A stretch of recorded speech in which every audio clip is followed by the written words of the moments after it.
If you are not new to my channel, this is a story that you may have heard before, but it's a story that bears repeating. And the reason I'm going to tell the story again is because it has to do with a question that I'm often asked. And I have a lot of new subscribers here and a lot of people who are curious as to whether or not they're still a baby bat. And it is a question I will consistently get. And a lot of times people just don't, even if they're new to a channel, they're not about back watching old content. They're all about the new. They're like, no, we're not going to look back. We're just going to look ahead. And there's a lot of good stuff that I covered way back when, but I don't mind talking about it again because this is a story that I like. I like to tell this story. It makes me happy. This is a happy memory. So I got my trusty green tea here, and I'm going to explain something first and foremost because a lot of people are curious what constitutes being a baby bat and not.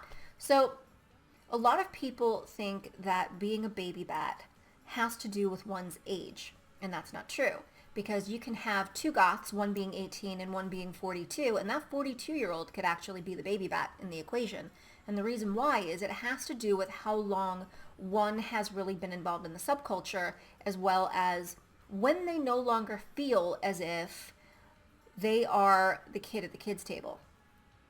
So my story is involving when I no longer felt like the kid at the kids table, and I felt like I was one of the flock. I felt like I was kind of like I can hold my own in the situation. And it happened in 1997.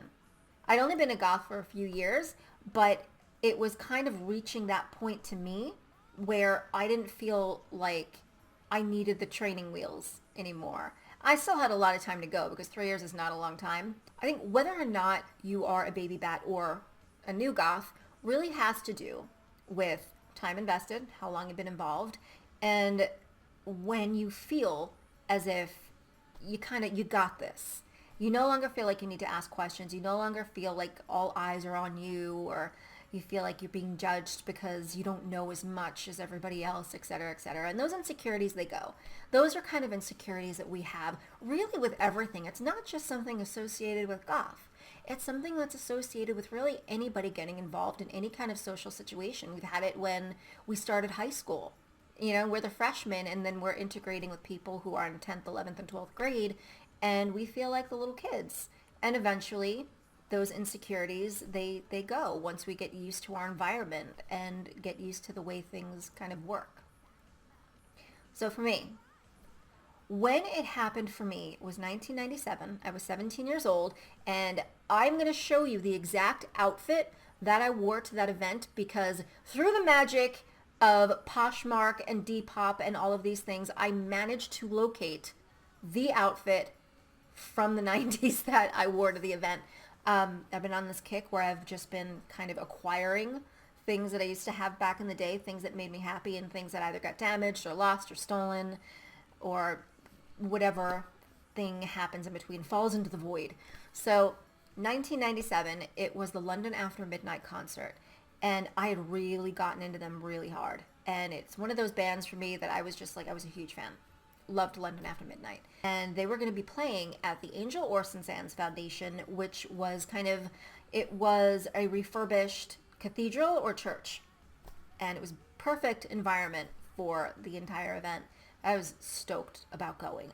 I realized that I have a lot more privileges, or had a lot more privileges back then that a lot of people don't now. One of those being events where either all ages or 18 to enter.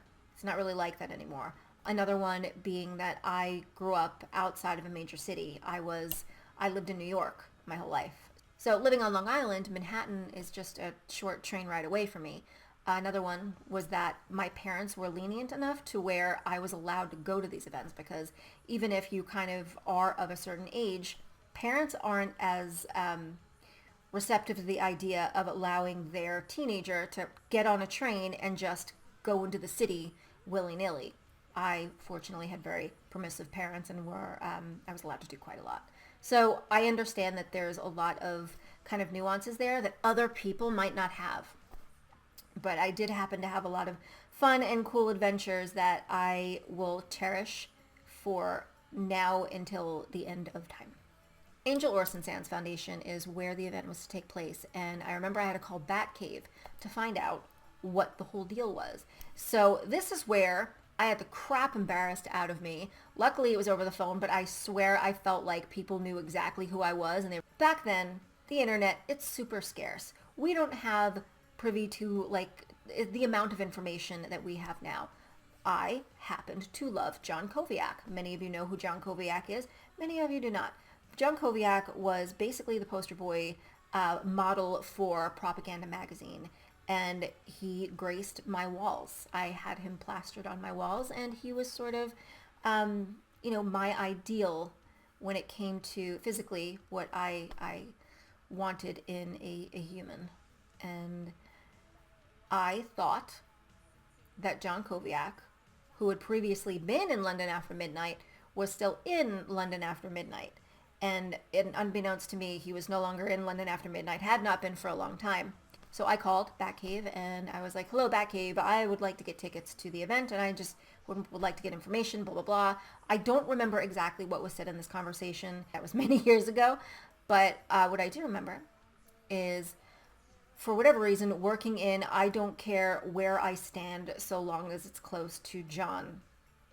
And the girl on the phone just paused and said, he hasn't been in the band for years.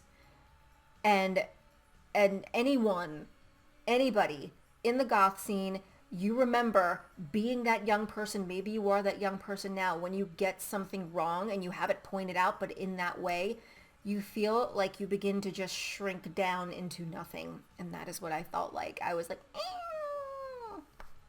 wanted to disappear. It was silly, but I was not going to allow it to stop me from going to the show. And the show was going to take place on February 16th. I remember because it was a few days after Valentine's Day. I went with my friend at the time who went to high school with me. His name was James. And it turns out that James was going to be wearing his butt cleavage pants. Let me explain to you what his butt cleavage pants were. Mind you, he's also 17. Well, girls can show their cleavage, why can't I? So he took a pair of PVC pants that he had, and he cut 2 holes for his butt cheeks to come out. And we're waiting to go to the show. I think we were waiting for my mom to drive us to the train station. And he comes into the kitchen, and he's having a full-on conversation with my dad while wearing these pants. My dad doesn't see his butt until after. So they're having a conversation. It's time to leave. He turns around, and immediately my father sees that his 17-year-old daughter is about to leave the house and walk around the city with a dude with his butt cheeks hanging out. It's just occurring to me that he had his ass out in February.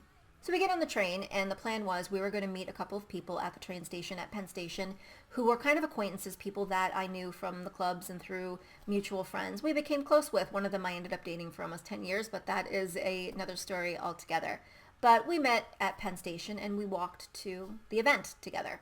So we made our way to the show, and afterward we had plans to go to the after party, which was going to be held at a club called The Bank, and it was walking distance away from the venue. So we go into the show, and it was amazing. It was like the best thing ever. I mean, I couldn't possibly tell you whether or not the sound was good. All I know is it was one of those situations where it's a band you love, a band you listen to a lot, and it really doesn't make much of a difference to you what they sound like so long as you hear the songs you want and you're in their presence. So there are certain things when I think back in memory, and there are certain kind of details that I don't really remember. And unless it's something really over the top, I'm not going to remember things like sound. So I wish I could tell you if they sounded fantastic. I just know that they were there. They sounded like I thought they would, which is what they sounded like on their albums. And I was a happy camper. So the show ends, and at this point, we're kind of like looking for the people that we came with. We ended up scattered throughout the venue, and we are just trying to find each other so we can make our way toward the bank. So we managed to find each other, and we make our way outside the building, and there's just a huge group of us just exiting the building. And as we walk outside, I realize that it had snowed while we were inside, and there was at least a good foot of snow on the ground, and snow was still coming down. And any of you who live in a place where it snows, you know that silence that comes along with snow, where it's this peaceful calm, this silence. Like the snow absorbs all of the sound, and that's exactly what happened.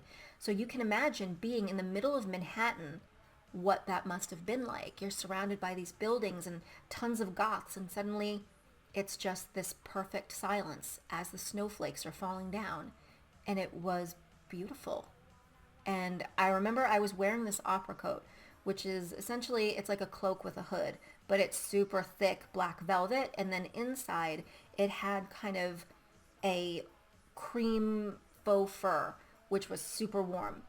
So I kind of felt like the ultimate goth, kind of stepping outside wearing this burgundy velvet corset, and then I'm wearing this cloak, and seeing that it's snowing, I just pull the hood up and I pull the coat closed, and we all walk together, like 100 of us, everybody going to the after party. We're all walking together. So as we're walking from the venue to the after party, it's kind of a prolific moment for me. And the reason is I'm suddenly feeling like one of the flock. I'm not feeling like the little kid anymore, like the one that shows up to the event thinking they look all cool, but then suddenly feeling like the scraggly little kid, which I often did. And I didn't feel like that anymore, because here we are, we're all exiting this refurbished cathedral after seeing London After Midnight. There's over 100 of us, and snow had fallen, and it's still falling, and we're walking through the snow, and the snow has absorbed the sound, creating this peaceful calm within the chaos of the city, laughing, singing the songs that we had just heard, talking to one another, like meeting new people all along the way as we're all walking together. And suddenly I felt like one of the flock. I didn't feel like the odd man out anymore. I didn't feel like I didn't know anything, because I knew all the songs I'd heard. And we were going to the bank where I was going to know all the songs that they were going to play. And it was at that moment that I realized I'm not one of the kids anymore. I'm not a baby bat. I didn't say baby bat because we never used that term back then, but I felt like I was one of the group for the first time ever. And that was sort of that turning point where I felt like, okay, I'm a goth. I'm one of them.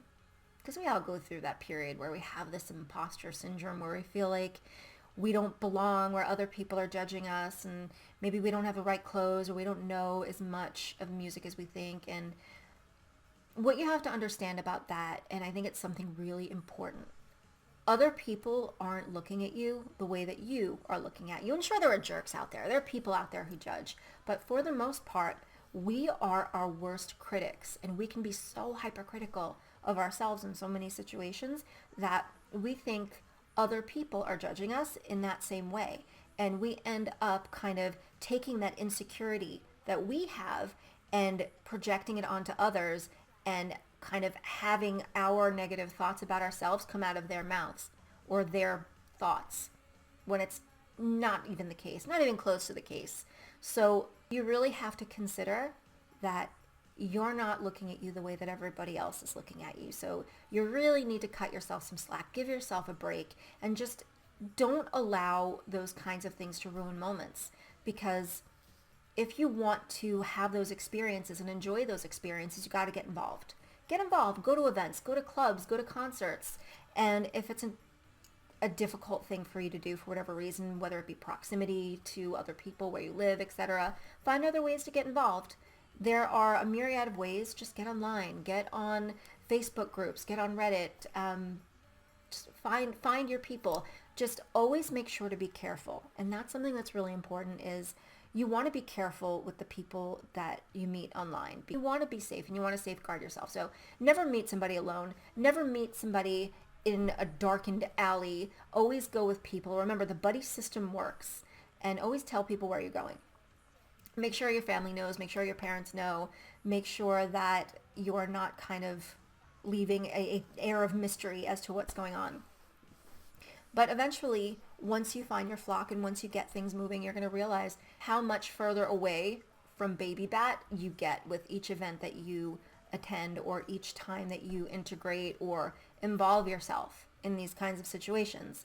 And you'll see. But just don't allow that insecurity to take away from things. But even though I had all of those insecurities, I'm stubborn. I've always been stubborn. I'm probably always going to be stubborn. And I didn't allow it to stop me from going out and going to these events or asking questions. And it was those very things that led to me feeling more secure. and feeling more as if I am on par or on the same level with those around me and not beneath anyone. So I hope you enjoyed the story. As promised, I'm going to show you the very outfit that I wore to this concert, and I hope that you enjoy it as much as I am going to cherish this thing forever. And this time I'm not letting it go. Till next time. The story about the set is that it's made by Morbid Threads and was sold by Hot Topic and was purchased back in 1997. And when I came upon it on Poshmark, it was being sold by two different sellers, top by one seller, bottom by the other seller. So the skirt is actually a size too large, but the top is my size. So when I got it, I was excited to show my husband because it's a part of my history. And I'm always happy to share parts of my history because it's like happy moments for me. But he likes fashion anyway. So I laid it out on the bed after it arrived, and he came home and went into the bedroom to go change, and he sees this thing laid out on the bed. He's like, oh, that's it. It's really nice. That skirt's never going to fit you. And then I hear rustling. I go into the bedroom, and there he is, standing there wearing the skirt. And I said, you could borrow it if you want to. It's okay, because it's not unheard of that we borrow each other's clothes. And he looks at me like I'm insane for offering to let him borrow the skirt. Meanwhile, he stood there wearing it. However, it is a lovely set nonetheless. I am never getting rid of it this time. It is staying in my possession from now until the end of time.